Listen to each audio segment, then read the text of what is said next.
The air in the courtroom was thick with a silence that felt heavier than sound. Amelia Grant sat perfectly still, her hands clasped so tightly in her lap that her knuckles were bone white. Across the aisle, her husband Ethan wouldn't look at her. He sat shoulder to shoulder with Chloe, his business partner, and the woman who had dismantled Amelia's life. They looked like a power couple, dressed in tailored navy blue, whispering to their high-priced lawyer, Marcus Thorne. They were the picture of confidence. Amelia had only her tired, public defender-spirited lawyer, Ms. Davies, and a truth she was terrified no one would believe. She was alone, outmaneuvered, and on the verge of losing everything: her home, her children, her dignity. Everyone in that room, from the bailiff to the stenographer, thought they knew how this would end. The rich, powerful husband always wins.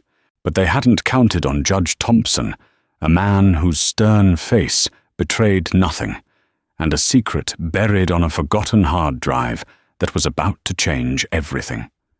Life in the suburbs of Bellevue, Washington, was a carefully curated masterpiece for Amelia Grant. From the outside, theirs was the life featured in magazines, the sprawling modern home with floor-to-ceiling windows overlooking Lake Sammamish, the twin Teslas in the garage, the two bright, beautiful children, 14-year-old Lily and 10-year-old Sam. And at the center of it all was Ethan Grant, the charismatic founder and CEO of Innovate Dynamics, a tech firm that had exploded onto the scene with its revolutionary logistics software. Amelia was the architect of their perfect domestic world. She had set aside her own promising career in architectural design to raise their children and create a sanctuary for Ethan to return to after his long, demanding days. She managed the school runs, the parent-teacher conferences, the charity galas, and the seamless running of a household that was more akin to a small corporation. She did it all with a quiet grace, believing she was the essential silent partner in their shared success. The first crack in this perfect facade wasn't a dramatic confrontation or a lipstick-stained collar. It was far more insidious. It was the slow, creeping chill of absence. Ethan, who had once shared every detail of his day, now offered only vague summaries. The meeting ran late, became his nightly mantra. His phone, once left casually on the kitchen counter, was now perpetually in his hand, angled away from her.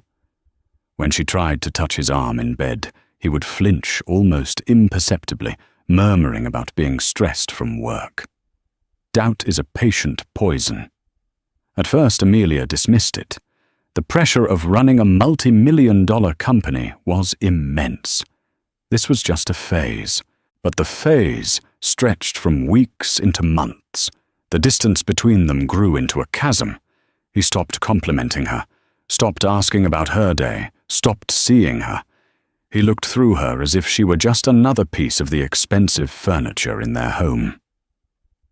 The tangible proof arrived on a Tuesday afternoon, disguised as a digital notification from their joint premium bank account. An alert for a purchase at Tiffany & Co. for $18,450. Amelia frowned. Her birthday was months away, as was their anniversary.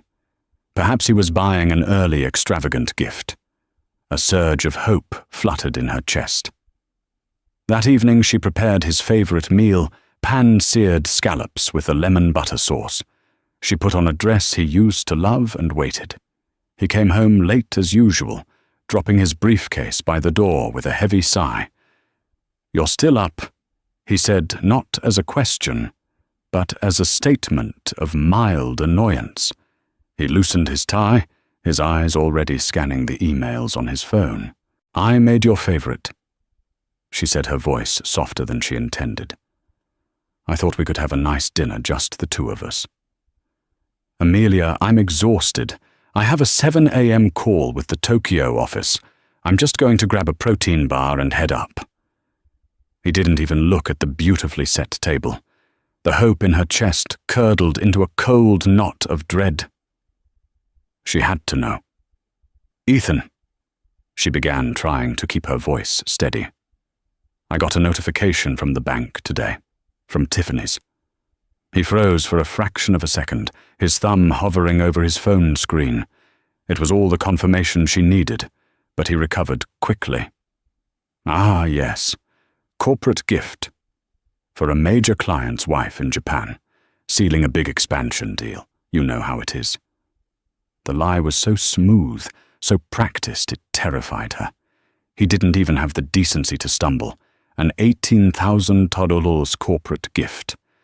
It was plausible enough to make her feel insane for doubting it, yet her gut screamed that it was a lie. That night she lay in their king-sized bed, the space between them, feeling like a frozen lake. She listened to the steady rhythm of his breathing and felt utterly, completely alone.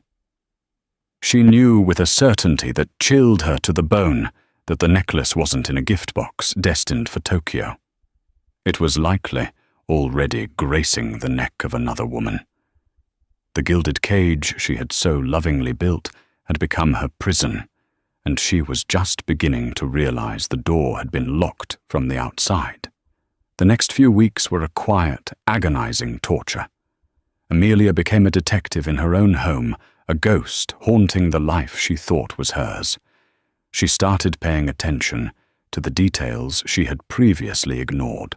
The scent of an unfamiliar expensive perfume that lingered in his car, the hushed, clipped phone calls he would take out on the patio, the name that kept popping up in his conversations about work, Chloe Sterling, his COO, younger, sharper, with a relentless ambition that Ethan openly admired. "Chloe is a killer," he'd say with a proud smile. "She closes deals nobody else can." Amelia had met her a few times at company events. Chloe was everything Amelia wasn't, any more sleek, fiercely intelligent, dressed in power suits, her life revolving around boardrooms and billion-dollar projections. Amelia had always felt a pang of professional envy, but now it was eclipsed by a far more primal fear. The confirmation came from the last place she expected their 10-year-old son, Sam. He was showing her a picture he'd taken on Ethan's iPad. "Look, Mum, this is Dad's office. He let me play games on his tablet when I visited last weekend." As he swiped through the photos, he landed on one that made Amelia's breath catch in her throat. It was a selfie clearly taken by accident. Ethan was in the background laughing at his desk, but the foreground was dominated by a woman's face, her blonde hair falling across the frame. It was Chloe, and around her neck, shimmering against her skin, was a diamond and platinum necklace. Amelia recognized the distinctive design from the Tiffany's website. The world tilted on its axis. The abstract fear, the gnawing suspicion, had just become a high-resolution, undeniable reality. That evening, she waited for him in his home office, the iPad sitting on the polished mahogany desk between them. When he walked in, he saw her face, saw the device, and for the first time, the mask of indifference slipped. He didn't even try to lie. "So you know," he said, his tone flat, as if discussing a dip in the stock market. "How could you, Ethan?" The words were a raw whisper. "In our life, in our home." "Oh, don't be so dramatic, Amelia," he scoffed, dropping into his leather chair. "This home was built by my money, my work. You think this all just appeared out of thin air. I gave up my career for you, for this family. You designed a few houses for your friends, Amelia. I built a global empire." He retorted, his voice dripping with condescension. "Let's be realistic. Our marriage has been a business arrangement for years. You managed the domestic side, I handled the rest. The arrangement is simply ending." The coldness of his words was like a physical blow. There was no remorse, no apology, just a brutal bottom-line assessment. He reached into his desk drawer and pulled out a thick envelope, sliding it across the desk towards her. These are divorce papers. My lawyer Marcus Thorne, you know, from Sterling Thorne and Associates, drew them up. It's a very generous offer. I'll give you the downtown condo and a settlement that will keep you comfortable for a few years until you get back on your feet." Her hands trembled as she opened the envelope. Generous was a grotesque mischaracterization. The settlement was a pittance, a fraction of what they had built together. The condo was one of their smaller investment properties, and the custody agreement was the final devastating blow. He was petitioning for primary custody of Lily and Sam, citing his superior financial ability to provide for them. "You want to take my children?" she gasped, horrified. "I can give them the life they're accustomed to," he said coolly. "What can you give them? You haven't worked in 15 years. You have no income. No judge is going to give them to a mother with no financial stability. Be smart about this, Amelia. Take the deal. If you fight me, I will bury you. I'll use every dollar I have to prove you're an unstable, unfit mother. You will walk away with nothing. Not the house, not the money, and not the kids." Chloe's influence was all over this brutal strategy. This was a corporate takeover, not the end of a marriage. He was severing a non-performing asset. That asset was her. "Get out!" She choked out tears, finally streaming down her face. "This is my house, Amelia," he said, standing up. "Actually, you're the one who will be leaving. I'll have a courier send over the details of your temporary accommodations. Chloe is moving in this weekend. It's time to streamline."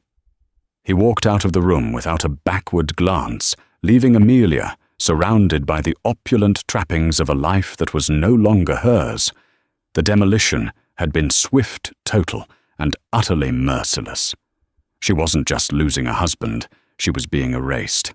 The 2 weeks that followed were a blur of humiliation and dislocation. True to his word, Ethan had her move into a sterile, furnished apartment.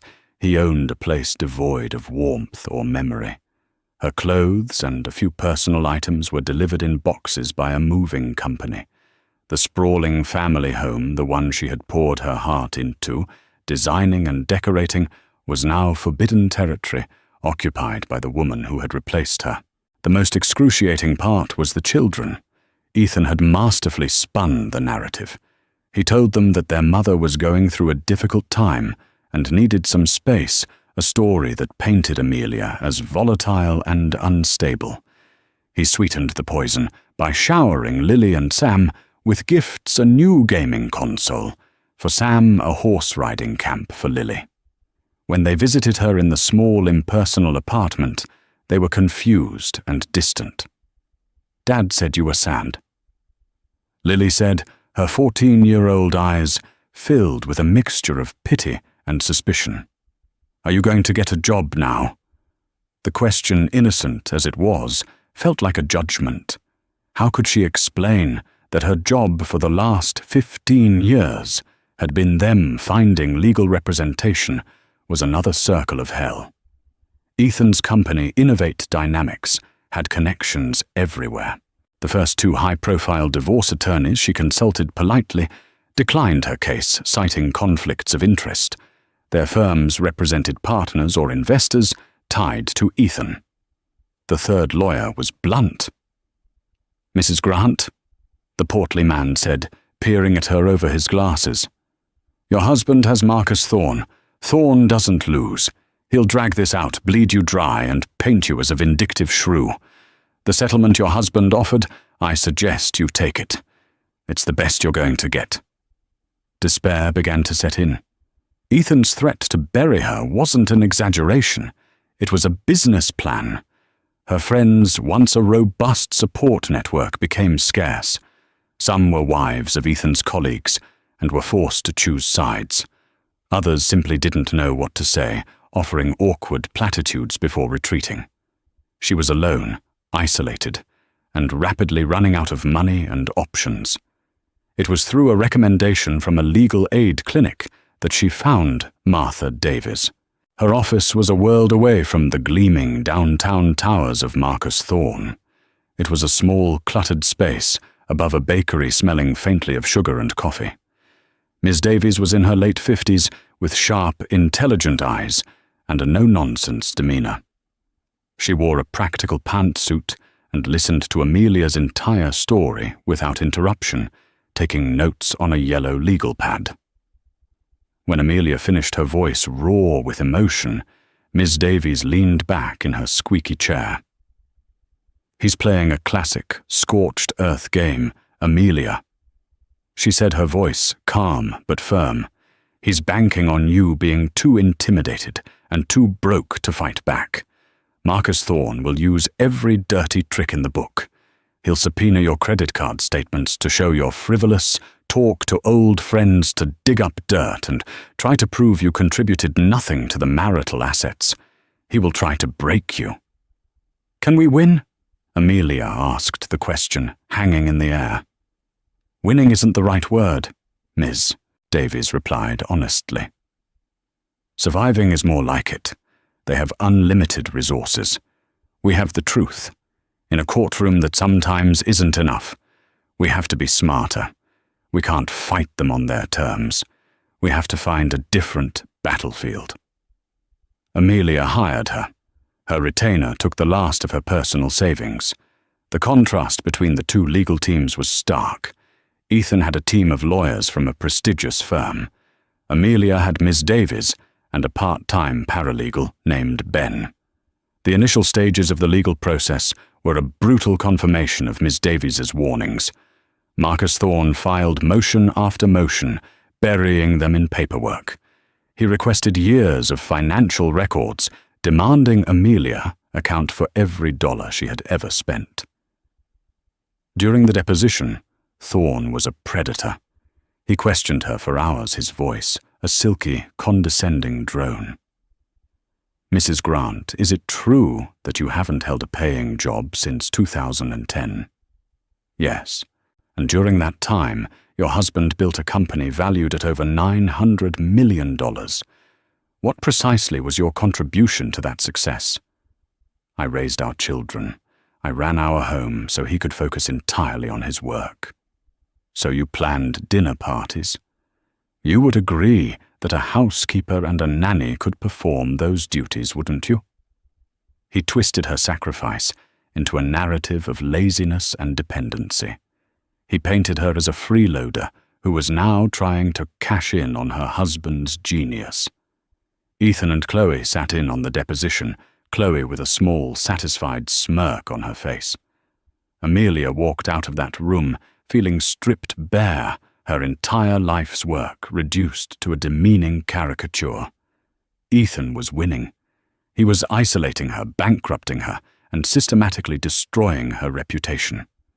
She would go back to her empty apartment, the silence pressing in on her, and wonder if she had the strength to continue. The battleground was lonely. The enemy was overwhelming, and victory felt like an impossible dream. The months leading up to the trial were a slow, grinding war of attrition. Marcus Thorne's strategy was clear: to exhaust Amelia emotionally and financially before she ever set foot in a courtroom. He filed for a forensic psychological evaluation, a humiliating process designed to find any hint of instability that could be used against her in the custody battle. He deposed her friends, twisting their words to fit his narrative. A comment Amelia had made in jest about being overwhelmed by the kids was reframed as a confession of maternal inadequacy. Ethan, meanwhile, continued his campaign to win the children's loyalty. He took them on a surprise trip to Disneyland, bought Lily the thoroughbred horse she'd always dreamed of, and set Sam up with a state-of-the-art virtual reality gaming system. In comparison, Amelia's weekends with them, in her cramped apartment, filled with board games and trips to the local park, felt painfully inadequate. "Why can't we just live with Dad?" Sam asked one Sunday evening, his voice small. "His house has the pool, and all my friends are there." The words were like a dagger to Amelia's heart. He didn't understand. He just knew one parent offered a world of limitless fun, and the other offered quiet afternoons and sad eyes. One evening, buried under a mountain of financial discovery documents Miss Davies had sent over, Amelia felt the suffocating weight of defeat. She was poring over statements from Innovate Dynamics, trying to understand the complex web of shell corporations and offshore accounts Ethan had created. It was hopeless. She was an architect, not a forensic accountant. She felt stupid and out of her depth. Dejected, she pushed the legal papers aside and turned to a task she had been dreading, sorting through the last few boxes from her old life. They were filled with memories from before Ethan's success, from a time when they were just two ambitious young people with big dreams. There were old photo albums, college textbooks, and a box labeled University Projects, Architecture. She sat on the floor and pulled out dusty binders and portfolios. It was a lifetime ago. She had been at the top of her class, a promising young architectural designer, with a fascination for algorithmic design, using code to create efficient and organic living spaces. Her thesis project had been a software concept she called Spatial Logic, a program that could optimize building layouts for energy efficiency and human traffic flow. It had been groundbreaking at the time. She remembered showing it to Ethan, her eyes alight with passion. He was a business student then, with a knack for marketing, but little interest in the technical side. He'd glanced at her complex diagrams and lines of code. "It's a bit niche, isn't it, Ames?" he'd said kindly. "Who's going to buy software to design a slightly better hallway? Focus on the big buildings, the real money." She had been deflated, but had pushed on, completing the project and getting top marks. Then life happened. They got married. She got pregnant with Lily and Ethan's first business venture, a failed startup. Importing novelty gadgets took up all their time and money. Her niche project was packed away and forgotten. Rummaging deeper in the box, her fingers brushed against something hard and plastic. It was an old external hard drive, a bulky silver rectangle from the early 2000s. A label written in her own neat handwriting read, "SL Thesis Backup." A jolt went through her. It was a relic from another era. She had no idea if it still worked, or if she even had the right cables to connect it. The next day she took it to a small computer repair shop, run by a tech wizard in his 20s. "Wow, this is a museum piece," the kid said, blowing dust out of a port. "A Firewire 400. Haven't seen one of these in a decade.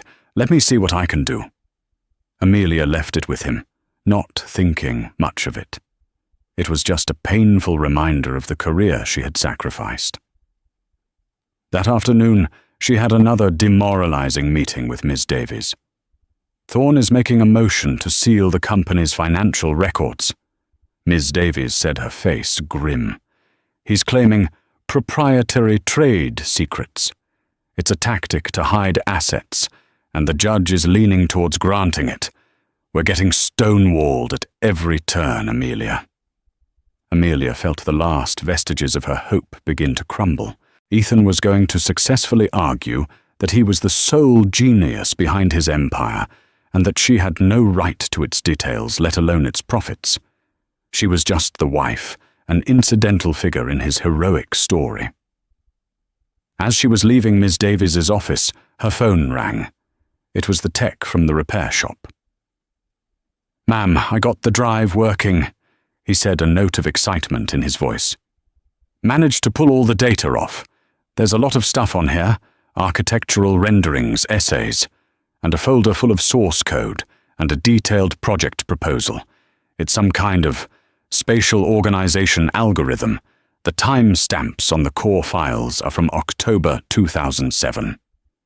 Amelia stopped dead on the sidewalk. October 2007. A full 2 years before, Ethan had come up with the idea for the software that would become the foundation of Innovate Dynamics. "Can you email it all to me?" she asked, her heart beginning to pound in her chest. Everything. Every single file. Back in her apartment, she opened the zip file. There it was.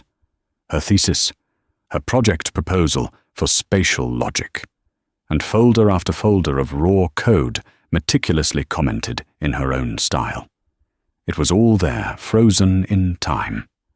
With trembling hands, she opened a web browser and began to research the origins of Innovate Dynamics.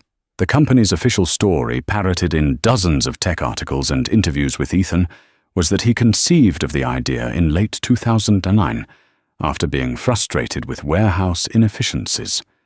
She started reading technical articles about their proprietary software, Logicore 1.0. The descriptions were vague, filled with marketing jargon. But then she found a deep dive analysis on a programming blog. The author had reverse-engineered parts of the initial public code.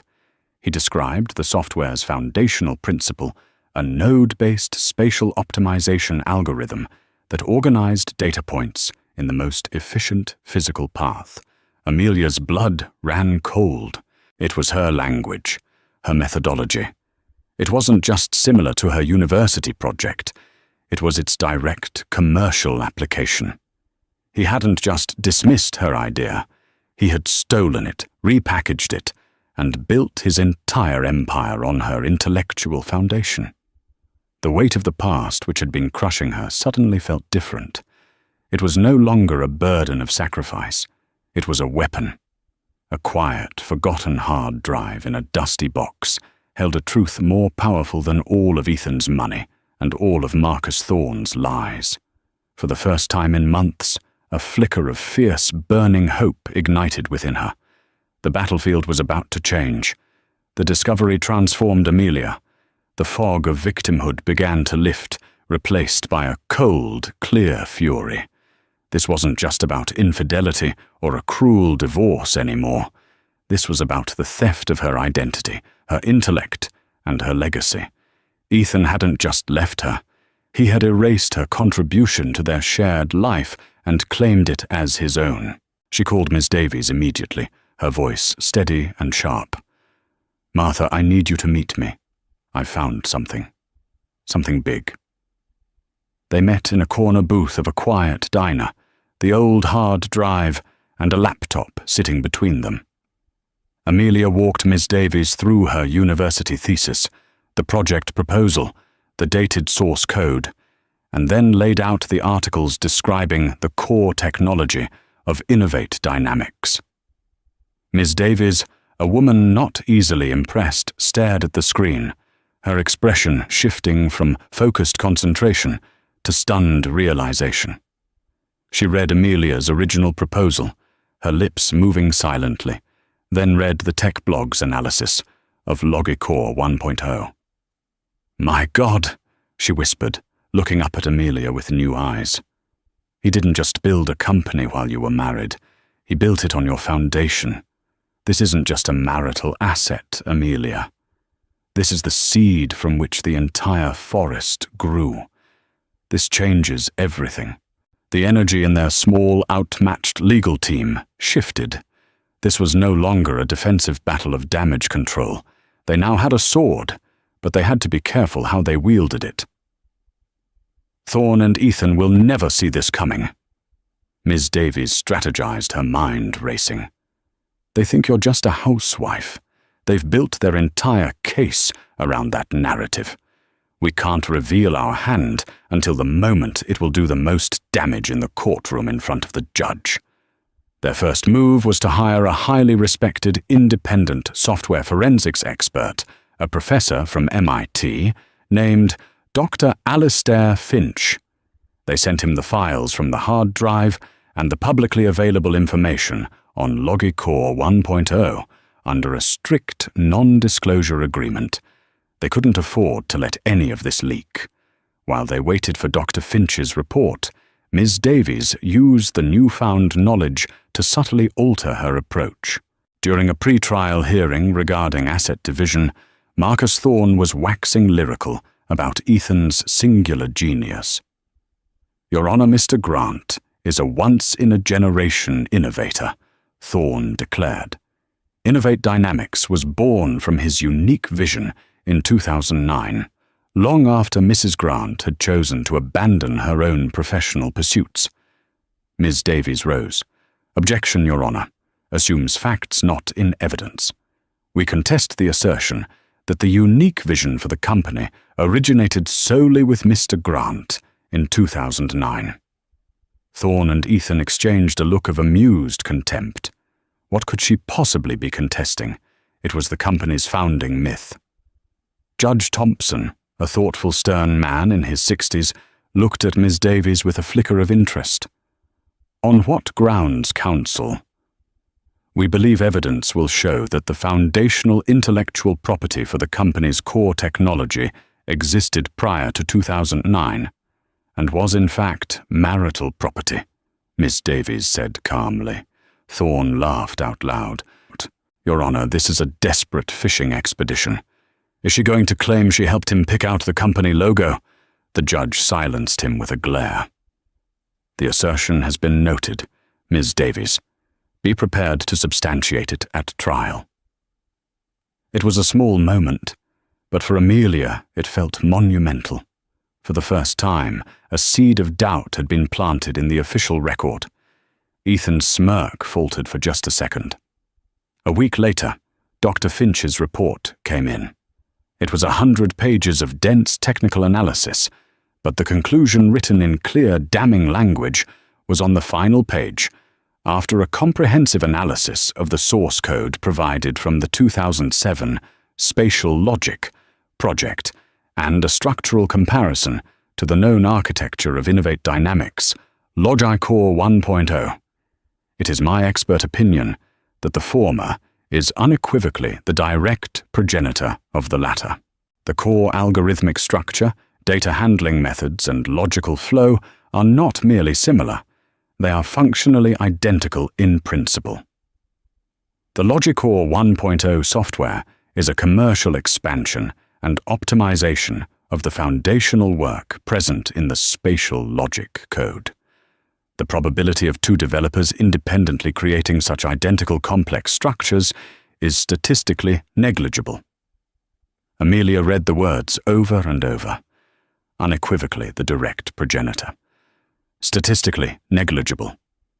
It was the objective scientific validation of her truth. Ms. Davies had it notarized and sealed. This report was their silver bullet.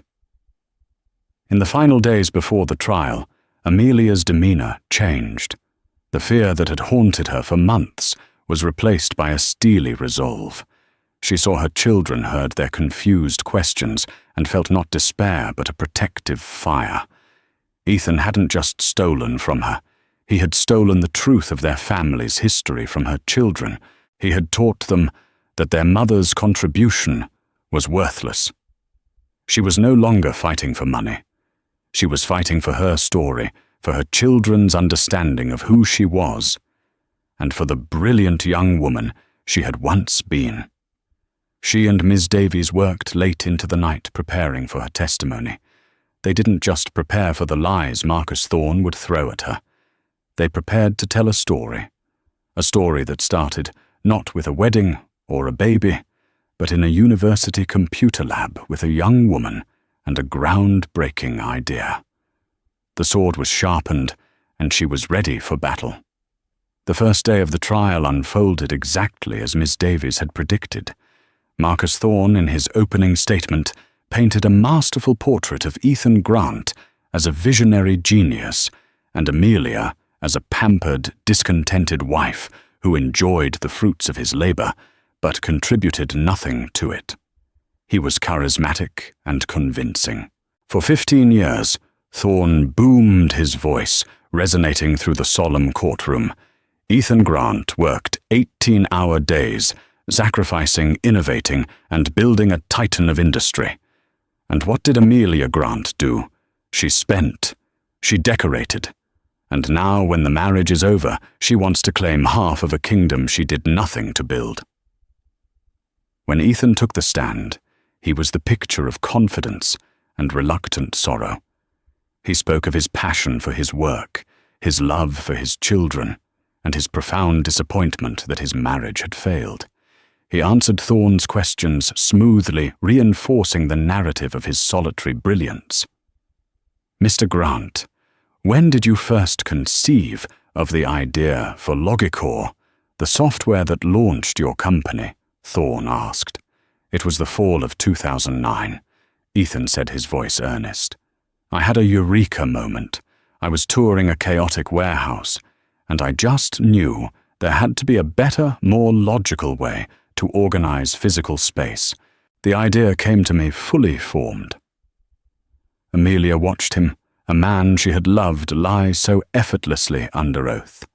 There was no flicker of hesitation, no hint of shame. Her heart didn't break. It hardened. When it was Miss Davies's turn to cross-examine, she was calm and methodical. She asked a few simple questions about the company's early days, letting Ethan dig his hole a little deeper, reaffirming the 2009 timeline. He was smug, comfortable. He thought this small-time lawyer was no match for him. Then came Amelia's turn to testify. As she walked to the witness stand, she could feel Chloe's hostile glare from the gallery. She smoothed her simple navy dress, took a deep breath, and met Judge Thompson's impassive gaze. Miss Davies led her through the early years of her marriage and her education. When she began to speak about her architectural thesis, Marcus Thorne objected. "Relevance, Your Honor. We're not here to discuss Mrs. Grant's college art projects. I believe its relevance will become clear, Your Honor," Miss Davies stated. "Please bear with me." The judge nodded. "I'll allow it, for now." Amelia described her spatial logic project, her voice gaining confidence as she spoke about the complex ideas she had once mastered. Then Miss Davies placed the old silver hard drive on the evidence table. "Amelia, can you identify this object?" "It's my university backup drive from 2007, she replied. At the defendant's table, Ethan stiffened. A flicker of something annoyance, confusion crossed his face. Miss Davies then called her expert witness, Dr. Alistair Finch. Dr. Finch was the quintessential academic, unflappable precise, and utterly credible. He explained his credentials and his methodology. Then Miss Davies projected 2 columns of code onto the large screen in the courtroom. On the left, a sample from Amelia's spatial logic. On the right, a publicly available snippet from the core of Logicor 1.0. "Dr. Finch, Miss," Davies asked, "can you explain to the court what we are looking at?" "Certainly," the professor said, adjusting his glasses. "On the left, we have a foundational algorithm written by Mrs. Grant in 2007. On the right, the commercial algorithm at the heart of Innovate Dynamics. As you can see, the structure, the variable naming conventions, the entire logical architecture is fundamentally the same. The one on the right is more complex, more developed, but it is built upon the identical intellectual framework as the one on the left." A murmur went through the courtroom. Ethan Grant went pale. Chloe leaned forward, whispering furiously to Marcus Thorne, whose confident smirk had vanished, replaced by a look of disbelief. "In your expert opinion, Dr. Finch, what is the likelihood that Mr. Grant could have conceived of this idea fully formed in 2009, independent of his wife's prior work?" "In my field," Dr. Finch stated, his voice carrying undeniable authority, "we would call that a statistical impossibility. One is clearly derived from the other." Miss Davies let the statement hang in the air before turning to face Ethan's lawyer. "Your witness, Mr. Thorne." Thorne, caught completely off guard, tried to attack Dr. Finch's credibility, but the professor calmly and methodically dismantled every one of his arguments with facts and data. Thorne then tried to suggest that perhaps Amelia had copied Ethan, but Dr. Finch pointed to the digital timestamps on the files from the hard drive, all securely dated to 2007. The foundation of Ethan's entire case had been shattered in 20 minutes. His narrative of the lone genius was a lie. He wasn't an innovator. He was a thief who had stolen his wife's dream and sold it to the world. The final act was recalling Ethan to the stand. He was visibly shaken, his arrogance replaced by a panicked fury. "Mr. Grant?" "Ms." Davies began, her voice cold as ice. "A moment ago you testified under oath that the idea for Logicor came to you in a eureka moment in 2009. Was that testimony true?" Ethan looked from Ms. Davies to the judge, his jaw tight. My wife's project was a college exercise. It was academic. My idea was a practical commercial application. They're completely different." "So you were aware of her project?" Ms. Davies pressed. "I may have seen it, yes. It was years ago. You saw it, dismissed it, and then 2 years later had a eureka moment that just happened to be the exact same idea, which you then failed to ever mention to her, the original creator, as you built a billion-dollar company upon it." Ethan stammered, contradicted himself, and looked at his lawyer for help, but there was none to be had. He was caught. The lie, once so seamless, was unraveling in public under the stern, watchful eye of Judge Thompson. Amelia sat at her table, her back straight, and for the first time she allowed herself to meet Chloe's gaze. The triumphant smirk was gone, replaced by the stark terror of someone whose calculated gamble had just spectacularly failed. The truth unveiled was more powerful than they could have ever imagined. The final day of the trial felt different. The tension was still there, but the power dynamic in the room had irrevocably shifted. Ethan and Chloe no longer looked like victors. They looked like defendants.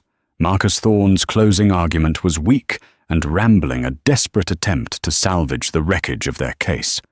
He argued that even if Ethan had been inspired by his wife's college project, it was his business acumen that built the empire, rendering her contribution negligible. Then Miss Davies stood to deliver her closing. She didn't shout or resort to theatrics. She spoke with a quiet, powerful conviction.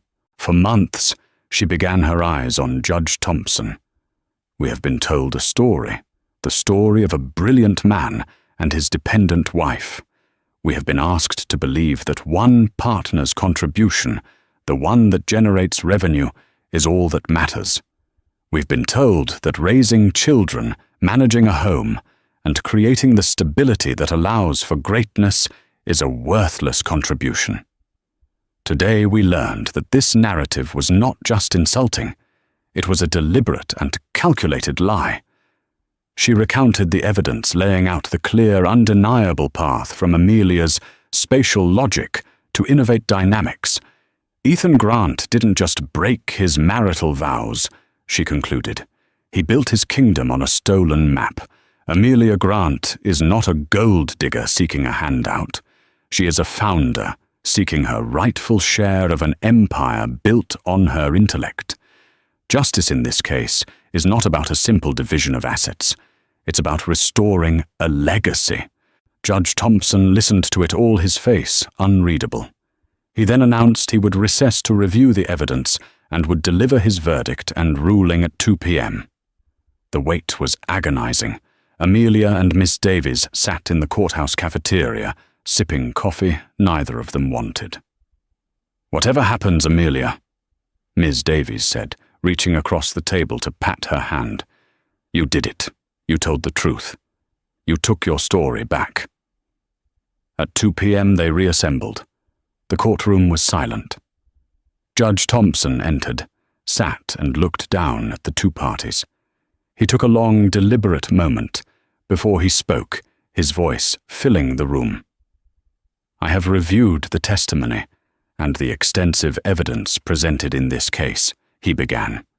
"This court is not just a referee for dividing assets, it is a finder of fact, and the central fact of this case is that the intellectual property that forms the bedrock of the marital enterprise, Innovate Dynamics, was created by Mrs. Amelia Grant." Ethan flinched as if struck. Mr. Grant's testimony regarding the company's origin was not credible. The judge continued his gaze fixed on Ethan. He has perjured himself before this court and has perpetrated a fraud not just on the market, but on his partner in life, and as it turns out in business. He then began to read his ruling. It was a systematic dismantling of Ethan's entire world. First custody. Given Mr. Grant's demonstrated willingness to engage in deceit for personal gain, this court has concerns about his character. Primary physical and legal custody of the minor children, Lily and Sam Grant, is awarded to their mother, Amelia Grant. Amelia gasped, tears welling in her eyes. Second, the family home. The family residence in Bellevue will be awarded to Mrs. Grant to provide stability for the children. Third, alimony and child support. He awarded a substantial, almost punitive amount, ensuring Amelia and the children would want for nothing. But it was the final point, the division of the primary marital asset, the company that delivered the truly unexpected victory. Mr. Thorne argued that his client's business acumen built the company, and that is not in dispute, the judge said. However, a house cannot be built without a foundation. Mrs. Grant provided the foundation. Therefore, to award her a simple cash settlement based on current valuation would be an injustice. It would allow Mr. Grant to continue profiting from an asset that is fundamentally hers. He paused, looking directly at Amelia. Therefore, the court rules as follows. Innovate Dynamics is to be treated as a partnership. 50% of the ownership shares of the company held by Ethan Grant are to be transferred immediately to Amelia Grant. The sound in the room was a collective intake of breath. Marcus Thorne shot to his feet. Your Honor, that's unprecedented. It will cripple the company. Sit down, Mr. Thorne, the judge commanded. Perhaps your client should have considered that before he built his career on a lie. As a 50% shareholder, Mrs. Grant will now have the power she is owed. She is no longer a silent partner. She is a partner. This ruling is final. It was a total stunning victory, far beyond anything Amelia or Ms. Davies had dared to hope for. Amelia wasn't just getting a settlement, she was getting control. She was getting her legacy back in a way that could never be denied again. Ethan Grant sat slumped in his chair, his face ashen. Chloe stared blankly ahead, her meticulously planned future in ruins. They had been so certain of their power, so confident in their ability to crush the simple housewife. They had underestimated her. They had forgotten who she was before she was a wife and mother. She was a creator, an innovator, and today the world would know it. Amelia stood up, shook a stunned Miss Davies's hand, and walked out of the courtroom. She didn't look back at the wreckage of her old life. She walked out into the sunlight, her head held high, not as a victim, but as the rightful owner of her own future. The victory wasn't just that she had won. It was how she had won, not with vengeance, but with a truth that had been buried alive and had finally gloriously clawed its way back into the light. The walk from the courtroom was a surreal journey through a world that had suddenly tilted back onto its proper axis. The stale, recycled air of the courthouse gave way to the fresh, cool breeze of a Seattle afternoon. For months, Amelia had felt invisible, a ghost haunting the edges of her own life. Now, as people bustled past on the sidewalk, she felt intensely, vibrantly present. Ms. Davies walked beside her, her usually stern face broken by a wide, incredulous grin. 50% of the company, she kept murmuring, shaking her head. In 25 years of practicing law, I have never seen a ruling like that. He didn't just give you a settlement, he gave you a throne. Amelia could barely process it. The victory was so total, so absolute, it felt like a dream. I can't believe it's over, she whispered. It's not over, Amelia, Ms. Davies said, stopping and turning to face her. "It's just beginning. You're not just a single mother with a good settlement. You are now one of the most powerful women in the Pacific Northwest tech scene. They didn't just underestimate you in the courtroom. They're about to underestimate you in the boardroom."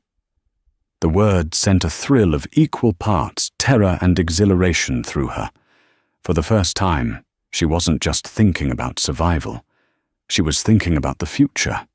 Her first act was to go home. Her home. As she pulled into the long, familiar driveway, she saw a moving van parked near the front door. Chloe, ever the pragmatist, was not wasting any time. Amelia parked her modest sedan behind the truck and walked towards the house. Chloe emerged from the front door carrying a designer handbag. Her face was a mask of cold fury. "I hope you're happy." Chloe spat her voice tight. "You've ruined him. You've ruined everything." Amelia looked at the woman who had caused her so much pain, and she felt nothing but a distant pity. The fear and jealousy were gone, burned away by the trial. "Ethan ruined himself, Chloe," she said, her voice calm and even. "He built his success on a lie, and you were a willing co-investor. Some investments just don't pay off." She walked past Chloe without another word and stepped across the threshold of her own home. The house was a mess of boxes and scattered belongings. Chloe's things, her clothes, her art, her sterile, minimalist furniture, were being hauled away, exorcised from the space. Underneath it all, the bones of the home Amelia had created were still there. She walked through the rooms, running her hand along the cool stone of the fireplace she had designed, looking out the massive windows at the lake she loved. She was not a guest here. This was her castle, and the dragon had been slain.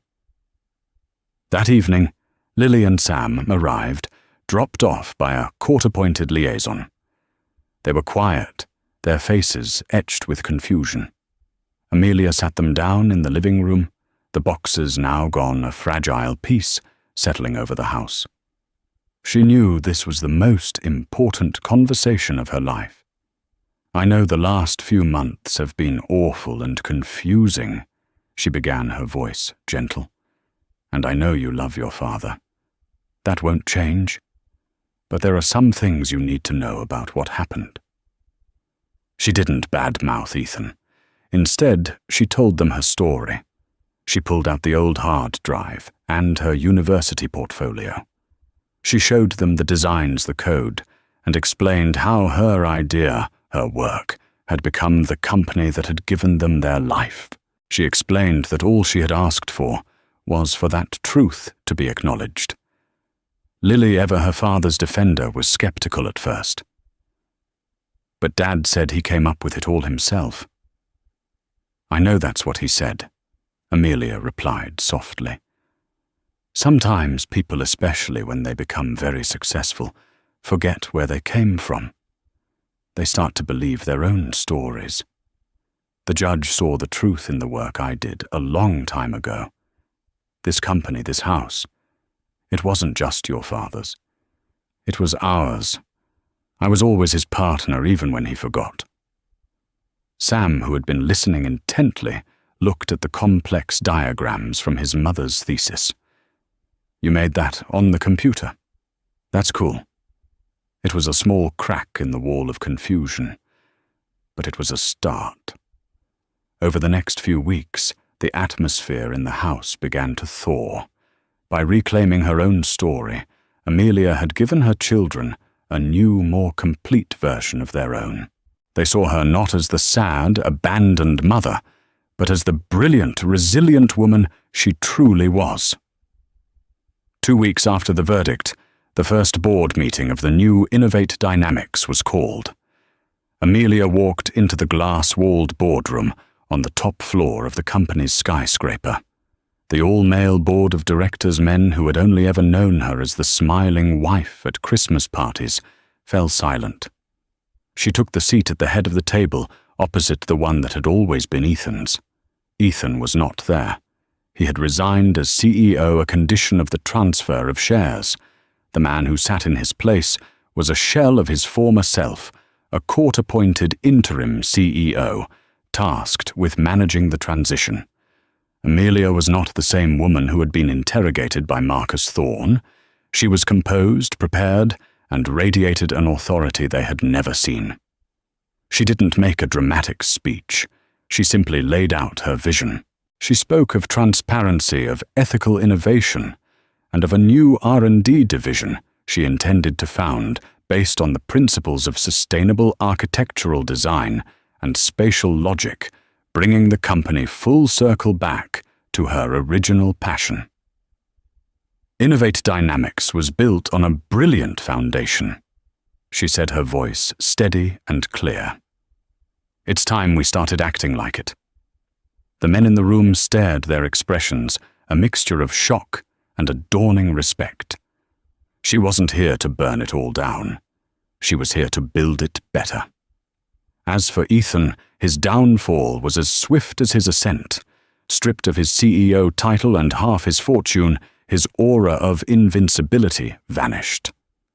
Chloe left him within a month, her ambition having no room for a fallen titan. He was investigated for perjury and securities fraud, for misrepresenting the company's origins to his initial investors. He was left with his money, but he had lost everything that mattered: his reputation, his company, his family. He was a king with no kingdom, a storyteller whose story no one believed anymore. 6 months later, Amelia stood on the balcony of her home, a mug of coffee warming her hands.